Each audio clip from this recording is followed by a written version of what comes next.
میں نے جو متعدد مواقع سے آیات مبارکہ آپ کو سنائی کہ ہر جگہ پر چوٹی کی چیز صبر ہے، آخری چیز جو بیان ہوتی ہے وہ صبر ہے۔ الذین اذا اصابتهم مصیبۃ قالوا انا للہ وانا الیہ راجعون۔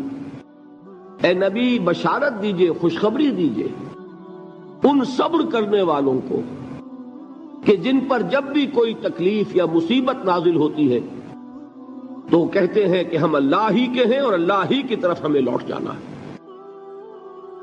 صبر کا مفہوم ہے اپنے آپ کو تھامنا، روکنا، برداشت کرنا، تحمل کرنا، اور جو بھی اپنا ایک طے شدہ مقصد ہے کسی بھی مخالفت سے بددل ہوئے بغیر، کسی بھی تکلیف یا مصیبت سے ہراساں ہوئے بغیر اس کی طرف پیش قدمی کیے چلے جانا۔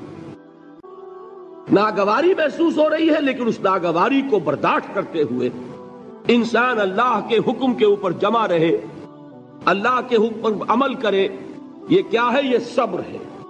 اگر یہ صبر نہیں ہے تو ظاہر بات ہے کہ انسان اللہ کے اس حکم پر عمل نہیں کر سکے۔ چنانچہ اب ذرا چشم تصور سے دیکھیے، حضرت مصعب بن عمیر رضی اللہ تعالی عنہ، وہ نوجوان 200 درہم کا جوڑا ان کا سل کر آتا تھا شام سے تیار ہو کر، لباس معطر ہوتا تھا، جدھر سے نکل گیا پوری گلی جو ہے وہ معطر ہو گئی، انگلیاں اٹھ رہی ہیں، وہ جا رہا ہے مصعب، یہ خوشبو اس کی ہے۔ اس مصعب کے ساتھ کیا سلوک کیا؟ باپ تو مر چکا تھا، ماں نے پالا تھا، دولت بہت چھوڑ کر گیا تھا باپ، لہذا ماں نے بڑے ناز و نام میں پالا، بڑے لاڈ پیار میں 200 درہم کا جوڑا تیار ہو رہا ہے۔ لیکن یہ کہ آپ کو معلوم ہے عرب کے اس معاشرے میں عورت کی کوئی حیثیت نہیں تھی، ماں کا اختیار نہیں تھا، چچا تھا اب سربراہ خاندان کا۔ چچا نے کہا مصعب اگر تم نے اپنے باپ کا دین چھوڑ دیا ہے تو باپ کی دولت پر بھی تمہارا کوئی حق نہیں ہے، نکل جاؤ گھر سے۔ اس نے یہ سوچا تھا کہ مصعب کے ہوش ٹھکانے آ جائیں گے، دن میں تارے نظر آ جائیں گے، ناز و نام میں پلا ہوا گھر سے نکل کے جائے گا کہاں؟ یہ سارا نشہ جو ہے توحید کا یہ حیران ہو جائے گا۔ حضرت مصعب کا جواب بالکل برعکس تھا، اچھا ٹھیک ہے چچا جان، میں گھر چھوڑتا ہوں۔ وہی بات جو کبھی کہی تھی ابراہیم نے، باپ نے کیا کہا تھا؟ واجرنی ملیہ، جاؤ چلے جاؤ، دفع ہو جاؤ میری نگاہوں سے۔ حضرت ابراہیم نے کیا جواب دیا تھا؟ سلام علیک ساستغفر لک ربی انہ کان بی حفیہ۔ اچھا ابا جان، آپ کا حکم یہی ہے تو میں چلتا ہوں، آپ پر سلامتی ہو، میرا رب مجھ پر بڑا مہربان ہے، میں اس سے آپ کے لیے استغفار کروں گا۔ چل دیے۔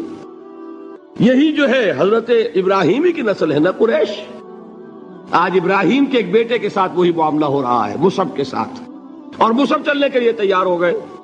چچا نے سوچا، میں سمجھتا تھا کہ ہوش ٹھکانے آ جائیں گے، یہ تو تیار ہو گیا نکلنے کے لیے۔ غصے میں آ کے اگلی بات کہی، یہ کپڑے جو پہنے ہوئے تم نے یہ بھی اسی مشرک باپ کی کمائی کے ہیں، اتارو ان کو۔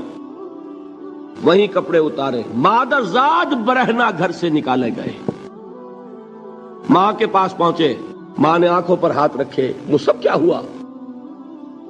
ماں سے کہتے ہیں کہ ماں میں موحد ہو گیا، اور وہاں سے گئے پھر حضور کی خدمت میں، کپڑے کہیں سے مانگے ہوں گے۔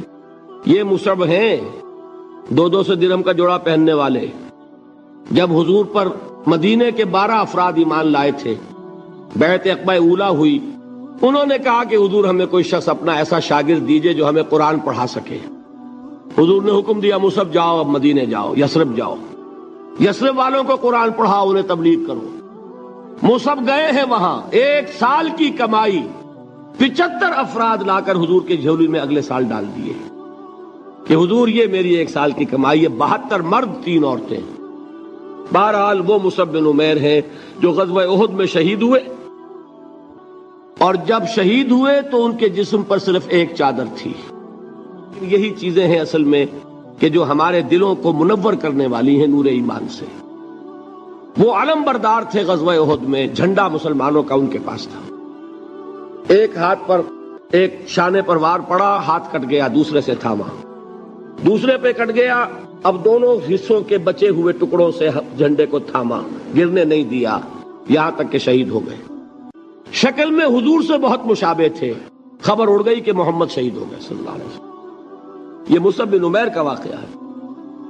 جب ان کو اب دفن کرنے کا وقت آیا، اور شہید کے لیے کفن جو ہے اس کا وہی لباس ہوتا ہے جو شہادت کے وقت ہو، حضور کے سامنے ایک پرابلم پیش کیا گیا. حضور، مصعب کے جسم پر تو ایک چادر تھی، اور وہ چادر بھی اتنی چھوٹی ہے، یعنی 2 گز کی چادر بھی نہیں ہے. اس سے اگر سر ڈھانپتے ہیں مصعب کا تو پیر کھل جاتے ہیں، پیر ڈھانپتے ہیں تو سر کھلتا ہے. کیا کریں؟ حضور نے فرمایا سر ڈھانپ دو چادر سے اور پیروں پر گھاس ڈال دو. یہ آخری لباس ہے جو محمد کے اس دیوانے کو اس دنیا سے رخصت ہوتے ہوئے ملا ہے، جس کا 200 درہم کا جوڑا چلتا تھا. یہ ہے صبر. برداشت کیا کہ نہیں کیا؟